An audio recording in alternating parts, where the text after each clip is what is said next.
아이쿠. 안녕하세요. 패션 큐레이터 김은기입니다. 자, 두 번째 시간입니다. 오늘 자리가 꽉 찼어요. 은혜롭습니다. 오늘 강의 잘 풀릴 것 같아요. 자, 편하게 가겠습니다. 자, 우리 옷이 날개다 이런 말 많이 하죠. 어떤 옷을 입는가에 따라서 그날 던지는 메시지의 느낌이 달라지잖아요, 그죠? 캐주얼한 옷을 입었을 때 혹은 무거운 옷을 입었을 때처럼 시크하게 입었을 때 느낌이 달라집니다. 그렇게 옷은요, 어떤 한 사람의 느낌을 창조하는 힘을 갖고 있습니다. 자, 오늘 저희 이 세바시의 주제가 뭐예요? 발명. 그렇죠. 영어로 뭐라고 쓰여 있어요? Beyond Invention 이렇게 쓰여 있어요. 무엇을 넘어서의 Beyond, 그리고 발명이라는 뜻의 그 인벤션입니다. 그런데 저는 저 표제를 한번 생각을 해봤어요. Beyond Invention, 발명을 넘어서. 어찌 보면 정말 핵심은 여기 있는 게 아닐까요? 세상에 하나밖에 없는 거, 이전에 없던 거 만들어내는 게 발명이다. 그래서 뭐 어쩌라고요? 그 발명 이후에 뭐가 있냐고요? 발명이 그냥 발명해서 끝이기도 한다는 거 여러분 너무 잘 아시죠? 그것이 우리의 문화가 되려면 많은 사람들이 그 발명품을 채택하고 써야 됩니다. 그러면서 공유하는 기억을 만들어야 되죠. 이걸 패션에서 뭐라 그래요? 유행이라고 그래요. 유행을 만들지 못하는 발명은 의미가 없는 것입니다. 자, 그런 의미에서 저는 오늘 여러분들에게 저 패션의 역사를 통해서 이 옷이라고 하는 발명품이 한 사회에 흘러들어가서 어떠한 변화들을 만들었는가, 여기에 대한 얘기들을 재밌게 하려고 합니다. 자, 아주 그림 속에 엣지 있는 언니가 이렇게 보입니다. 엣지 참 좋아해요, 그죠? 너무 엣지 하다가 떼찌 당하는 경우도 생겨요. 너무 좋아하지 마세요. 중요한 것은 하여튼 오늘 이 그림 속에 영국 화가가 그린 그림 속에 한 여인이 있습니다. 이 그림 속에 여인이 입고 있는 옷은 스톨라라고요, 로마 여성들이 입고 있는 옷입니다. 이때만 해도 재단 기술이라는 게 없을 때입니다. 재단이 뭐예요? 옷을 이렇게 만들어내는 기술이죠. 그게 없다 보니까 저 옷은 그림 속의 옷은 아주 단순해요. 딱 4장의 천으로 되어 있어요. 앞판, 뒷판, 그리고 허리를 감싸는 천, 그리고 가슴선과 힙선을 블링블링하게 보여줄 수 있는 끈 2개만 딱 있으면 됩니다. 그렇게 하면 옷이 돼요. 자, 그런데 저 2개의 천을 이렇게 뭐예요? 피뷸라라고 하는, 아마 여성분들은 잘 아시죠? 오늘날 현대적인 그 여성의 액세서리, 바로 그 브로치의 원형입니다. 저 피뷸라를 가지고서 이제 이 앞판 뒷판을 연결해서 옷으로 만들어낸 거예요. 저렇게 해도 재단하지 않았어도 참 예쁩니다. 왜 옷들이 저렇게 예쁠까요? 아마도 저 옷에는 인간의 신체를 가장 아름답게 드러내게 해주는 어떤 비결, 전략이 담겨 있기 때문일 거예요. 그것은 뭐냐? 바로 대칭과 비례와 여백의 미입니다.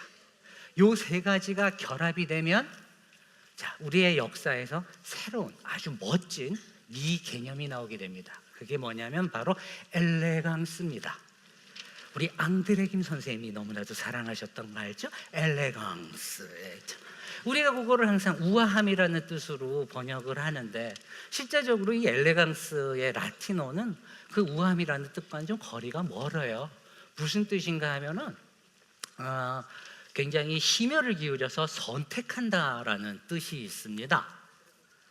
이 말은 뭐냐면 우아함이라고 하는 것은 어떤 상태를 나타내는 형용사가 아니라 군더더기 혹은 지나친 장식 같은 것들을 내가 스스로 배제하고 없애버리려고 하는 동작, 태도, 굉장히 동사적인 삶이라는 거죠. 우리가 우아한 인간이 되기 위해서 무엇이 필요한가를 말해주는 그림입니다. 자, 이 고대 그리스 로마를 넘어서 저희가 바로 중세로 갑니다. 아주 저의 강의는 항상 그림 한 장당 보통 한 200년을 바로 뛰어넘어가요. 굉장히 타임머신 같습니다만은. 자, 이 시골에서 지금 저희 농촌이죠. 여기서 이제 많은 농민들이 춤추고 있습니다. 부비부비 하고 있어요. 자, 이제 춤추는 장면들이 보이는데, 자, 우리 여기 그림 속에 오빠 한번 봐주세요. 이야, 스키니 패션의 종결자야. 이건 뭐 완전히 그냥 쫙 깔았어요, 그죠? 스키니랬어요. 이런 스키니가 왜 중세 말이 되면 탄생했을까? 저도 오늘 당장 스키니 입고 있잖아요, 그렇죠? 이게 왜 탄생했을까? 이미 이때 나왔다는 거예요. 그걸 아는 게 중요한 겁니다. 자, 여러분, 중세 그러면 우리가 이제 고등학교 세계사 시간에 조금 배워서 알지만 중세를 지배하던 힘이 뭐예요? 기독교였죠. 그 기독교가 조금씩 허물어지기 시작했던 시기입니다. 그러면서 많은 전쟁이 나고 종교의 이름으로 사실은 막 학살하고 막 이랬던 거죠. 그러다 보니까 사람들 마음에서 기독교가 점점 떠나가는 거예요. 그러면서 저 하늘의 의지를 두던 사람들이 점차 뭐가 돼요? 현실적인 사람이 되어가는 거예요. 이 땅에 발을 딛고서 좀 더 뭔가 내가 현실적인 삶을 살고 이제 정말 믿을 거라고는 내 몸밖에 없구나라는 걸 깨닫게 된 거죠. 이 말은 뒤집어 말하면 내 육체의 아름다움을 다시 한번 눈뜨고 알게 됐다라는 뜻입니다. 그래서인지 몰라도 저 남자들의 저 스키니 의상 가운데 좀 뭔가 이상한 거 하나 있죠, 그렇죠?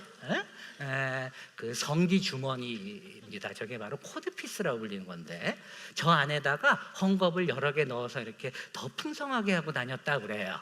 그때나 지금이나 이 남자분들은 이상하게 이 부분을 조금 더 실체적 진실과 다르게 확장하고 싶어하는 모습들이 있는 것 같아. 이걸 조금 알아두고, 중세의 패션은 인간을 어떻게 만드느냐? 기존의 질서에 저항하고 현실에 대해 눈뜰 수 있는 인간, 무엇보다도 저 기성 질서의 모순에 대해서 도발할 수 있는 그런 용기를 가진 인간으로 만듭니다. 도발이라는 단어는 그저 이게 도발적이다, 뭐 이런 걸 의미하는 게 아니에요. 우리가 어떤 현실에 대해서 도발한다라고 하는 것은 예술 창작 혹은 넘어가서 우리가 다양한 모든 물품들을 만들어내는 창작의 원인이 됩니다. 이제 르네상스로 옵니다. 르네상스로 오면은요 더 재밌어요. 지금 앞에 보이는 언니, 눈빛 세죠, 그죠? 엣지 장렬이에요, 그죠? 뭐 저기 혹시 말 한번 했다 됐거든요. 바로 그럴 것 같아요. 그럴 수밖에 없어. 이 르네상스에는 뭔가 이 또 새로운 걸 발명을 합니다. 그게 뭐냐? 바로 사회적으로 우리가 학습한 행동, 바로 그걸 우리는 제스처라고 그러죠, 그죠? 제스처, 포즈, 뭐 이런 단어들을 드디어 인간은 발명하게 됩니다. 왜요? 그것을 익힌 자, 제스처를 익힌 자는 무엇보다 자기 자신을 제어할 줄 아는 그런 사회성을 가진 존재로서 봤다는 것이죠. 그래서 예전 그 중세시대 때는 그저 귀족으로 태어나면 걔는 귀족이고 안 태어나면 그냥 맨날 일하는 사람이 됐지만, 새로운 시대, 저 르네상스 시대에는 귀족처럼 행동하고 말하고 웃고 당실당실 하는 요 사람이 바로 귀족이 된다라고 하는 하나의 믿음을 사회 전체에 발명하게 됐던 그 시기였습니다. 이렇게 르네상스를 넘어서 우리가 드디어 이제 저 탄미의 시대, 바로크와 로코코 시대 200년으로 가게 됩니다. 지금 그 그림 속에 보여지는 저 할머니가 입으신 옷 아주 이쁘죠, 그죠? 이뻐요. 6kg짜리 입으면 허리가 많이 아파. 그렇죠, 굉장히 아파요. 자, 그런데 저 할머니가 입고 있는 저 옷의 소재가 뭐냐면 중국산 실크예요. 유럽산 실크가 아니야. 이거 뭐예요? 물 건너온 거, 물 건너온 거. 그렇죠. 물 건너온 거는 어때요? 항상 비싸요. 저거 이 당시로 치면 저게 레어템인 거지. 직급으로 눌러서 지금 득템했어요, 지금 저 할머니가. 그래서 이 옷을 만들었는데, 이게 지금 중요한 말입니다. 우리가 지금 럭셔리라는 단어에 굉장히 진저리를 치죠, 그죠? 그러나 사실 그 럭셔리의 본질은 결국은 뭡니까? 응? 그 옷을 만드는 재료가 희귀하고 그것을 얻기가 어려운 겁니다. 결국 뒤집어 말하면 어떤 물품을 가진 자가 곧 그 사람이 사회 내에서 권력과 지위를 갖고 있다라는 걸 그냥 그 자체로 보여준다라는 거죠. 그걸 인간이 역사 속에서 배우게 된 지가 얼마 되지 않아요. 이것이 바로 이 바로크 로코코 시대의 혁명이었고요. 이 당시에는 굉장히 중국풍, 중국 트렌드가 유행을 합니다. 그러면서 중국의 많은 도자기들이 건너오고, 그러면서 그 도자기를 보고 프랑스 사람들이 질 수가 없잖아요. 그래서 내생적으로 그 프랑스 자체 내에서 저 도자기를 극복하기 위한 자신들의 또 내적인 혁신을 이루어 나가게 됩니다. 지리적인 경계를 넘어서 온 저 외국의 물품들이 어느 다른 사회에서 새로운 혁신을 발명하는 저 과정을 여러분에게 설명드린 거예요. 그러다 보니까 여전히 저 바로크의 테마는 오늘도 우리들에게 인기를 끌고 옷에 나타나요. 그죠? 그 패션 브랜드 중에 그런 브랜드가 있어요. 돌스야 너 거기 가봤냐? 뭐 이런 브랜드가 있는데 그 이제 그 얘네가 이제 바로크를 너무 사랑해. 그래가지고 이런 브랜드들을 만들기도 합니다. 바로크 로코코를 넘으면 드디어 저 피에 프랑스 혁명이 일어나고 그 시대 옷은 또 갑자기 이렇게 가벼워져요. 자, 한번 또 볼까요? 하나같이 여자들은 옷을요 가벼운 모슬린으로 만들고 이 당시에 머스트헤브 아이템이 있었어요. 그게 뭐냐? 바로 저 인도에서 넘어온 숄이었습니다. 요걸 해야 엣지 있는 언니가 되는 거라. 자, 그런데 이거를 했는데 자, 이 그림 얘기는 안 할 수가 없어요. 이 마담 다비드라는 사람이 누구냐면 당시에 나폴레옹의 총애를 받았던 궁정화가 저 다비드의 부인이었습니다. 자기 아내를 그려줬어요. 요거 그리고 5년 동안 화가는 아내한테 죽도록 맞습니다. 왜 맞았을까요? 너무 정직하게 그렸어? 그렇지. 이게 아마 요즘 같았으면 이 사모님이요 지금 인터넷에다가 아마 이렇게 막 썼을 거예요. 알고 보니 남편이 안티였다 뭐 이러면서 그냥 난리가 났을 거예요. 이런 상황이 된 겁니다 지금. 이게 보면 근데 저 숄에 대해서 우리가 좀 얘기를 해야 됩니다. 저 숄은 분명히 인도의 그 공법으로 만들어진 하나의 발명품입니다. 그러나 그것이 프랑스로 수입이 됐을 때는 그냥 단순한 발명이 아니라 뭐가 돼요? 사람들이 그것을 채택하면서 그것을 같이 함께 쓰면서 공유할 수 있는 기억을 만듭니다. 그것을 우리는 혁신이라고 합니다. 그 혁신은 다른 것이 아닙니다. 누가 저 숄을 멋지게 매나. 왜 우리 패션 잡지 보면 그런 거 있죠? 시크하게 뭐 스카프 매는 7가지 방법 뭐 이런 거 있죠? 그런 게 이미 이때 유행을 하고 스타일링 스쿨이 생긴 거예요. 이미 이때. 그리고 저 프랑스 사회 안에서 너무 많은 수요가 생기다 보니까 이걸 가지고 이제 프랑스 자체 내에서 생산하기 위한 내적인 생산 설비며 기지들을 갖추게 된 거죠. 이것이 바로 하나의 발명품이 그 발명을 넘어서 한 사회를 변혁시키는 방식이라고 하는 것을 알아두셨으면 좋겠어요. 이것뿐만이 아닙니다. 자, 이제 우리가 1900년도까지 왔어요. 우와, 어마어마한 시간을 지금 뛰었습니다. 저 그림에 보면 어떤 여자 두 분이 보이죠? 뭘 입고 있어요? 바지를 입고 있죠, 그죠? 맞아요. 아니, 뭐 바지 입고 있는 게 우리랑 뭔 상관이야? 저 당시에 여자가 바지를 입는다는 것은 혁명이었습니다. 저 바지를 여인들이 입기까지 걸린 시간이 7000년입니다. 자, 이 그림 속에 한 여인이 어떤 옷을 입고 있습니다. 이 옷은 바로 터키풍의 할렘풍 바지라는 겁니다. 저것이 프랑스로 수입이 됩니다. 여성들의 몸을 많이 편하게 자유롭게 했죠.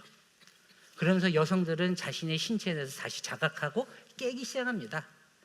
자, 그런가 하면 일본의 제품들이 또 수입되면서 일본의 기모노가 많은 여인들의 몸을 감싸 안죠.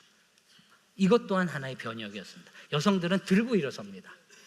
어떻게 하면 내 몸을 편하게 할 수 있을까? 그렇게 해서 태어난 게 저 바지입니다. 할렘 바지를 자기들이 입을 수 있게끔 만든 블루머라는 옷이었어요.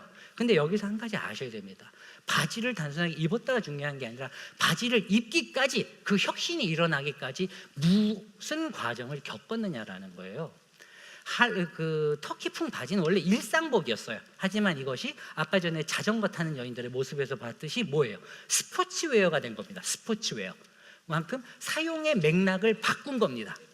사용 상황이 바뀌면 거기서 혁신이 일어나는 것이고, 자, 예전에는 절대 여성이 입을 수 없었던 옷인데 성별을 가능케 했습니다.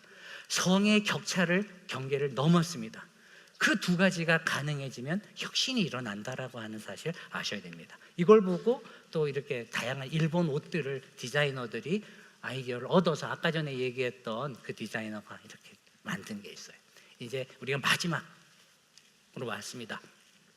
누구예요, 이 여자? 그렇죠, 코코 샤넬입니다. 그렇죠. 1930년대 저 샤넬의 모습입니다. 목에 뭐예요? 진주 목걸이 있죠. 저게 진짜예요, 가짜예요? 그렇죠. 모조 진주입니다. 플라스틱 유리로 만든 모조 진주죠. 왜 저 사람이 패션의 혁명가인 줄 아십니까? 왜 패션의 혁신가로 우리에게 기억되는 줄 아십니까?